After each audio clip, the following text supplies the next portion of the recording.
Marami ang naguguluhan kung saan nanggaling ang UTI o urinary tract infection. Sabi ng iba, dala daw ito ng kinakain. Sabi ng iba ay dahil hindi maganda ang personal hygiene. Ano ba talaga?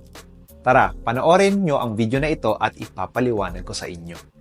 Ang UTI ay isa sa mga pinakakaraniwang impeksyon sa mga tao. Gaya ng nakasaad sa pangalan nito, kailangan ng dalawang bagay para magkaroon ng urinary tract infection. Ang una ay infection ng mga mikrobyo at ang pangalawa ay dapat nasa daluyan ito ng ihi, urinary tract. Hindi mangyayari ang urinary tract infection kung walang bakterya. Okay? Saan namang lupalop nang galing yung mga bakterya na yan? Ang mga bakterya gaya ng E. coli or Escherichia coli ay galing sa labas, usually sa paligid ng ari. Ang mga ito ay pumapasok sa urethra o yung daluyan ng ihi na nagkokonekta sa pantog at sa ating mga ari. Ngayon, hindi porket nakapasok ang bakterya magkaka-UTI agad.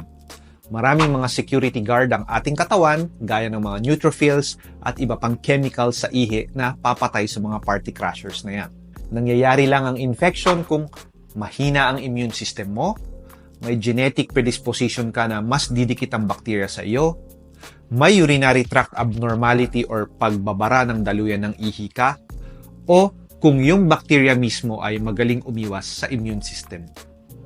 Nagkakaroon ng bacterial colonization at invasion ng urinary bladder. Dumidikit ang mga bakterya sa mga bladder cells sa pamamagitan ng pilli at adhesins. Dumadami sila at nagpapakawala sila ng mga toxins na sumisira sa ating bladder lining. Ito yung nagdudulot ng mga symptoms kagaya ng mahapding pag-ihi, ihi ng ihi o binabalisaw-saw. Kapag napabayaan, maaring umakyat ang mga bakterya sa ureters papuntang kidneys at magdulot doon ng infection. Ito yung tinatawag na acute pyelonephritis.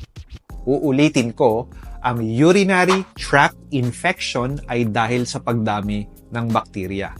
Walang pakialam ang bakterya kung maalat o matamis o maanghang ang kinain mo kaninang tanghali. Basta nakapasok na sila sa daluyan ng ihi, magpa-party na sila kahit uminom ka ng soft drinks o hindi.